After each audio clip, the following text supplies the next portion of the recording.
Hey everybody, so let's talk about advocating for your dog. So we have been working on our relationship, of course, but how do we build trust and have our dogs follow us everywhere and feel safe about things?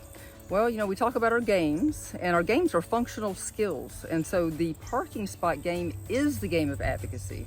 This way you feel more like the parent, and we have our pup just wait behind us. That's why we call it the parking spot. All right. And Mick is quite nervous. So we should give you, he's a little Puerto Rican. He was raised in a shelter until he was about 7 months old. So he missed out on a lot of stuff that most puppies get. And so he can be quite nervous in public. And for him to feel safe, I need to control things for him, which means strangers should not come up and pet him. That would make him nervous. Here at his home, he feels more confident and secure. It's fine. But we have to advocate for him when he's afraid.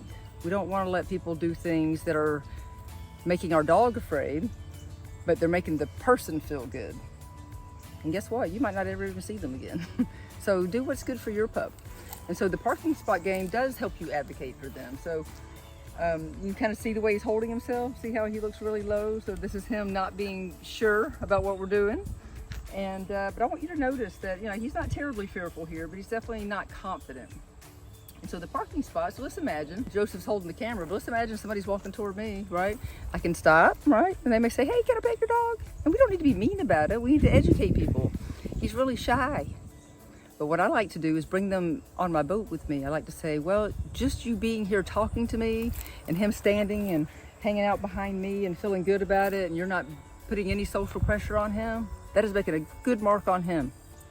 All right, it's teaching him that humans aren't so bad. They're not going to always come and try to molest me.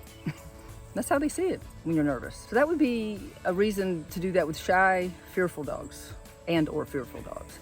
Now, the other flip of the coin is if we have a dog who is really, maybe higher in an energy or younger and learning maybe, and they get too excited when they see people or dogs. The same concept can kind of apply, but it's kind of on the other side of the coin. So now we may do the parking spot game. So now I can stop people from coming to excite my dog more.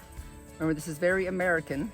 I like to be a little bit of European in my dog life. I don't want people coming to do that to them. It teaches them to be excited every time I meet a person, jump on them. We all hate the dog jumping on everybody. This is how they learn. So same thing, we're just gonna let people know that, hey, we're socializing, but we're teaching them to be calm around people.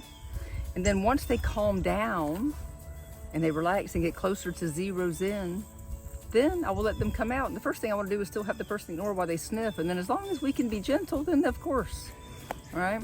But both sides, so we can work on excitability with the parking spot game, but really the super, super important one is working on those fearful dogs so that we can really work on trust, and they have to see that you're being the pet parent and you advocate for them.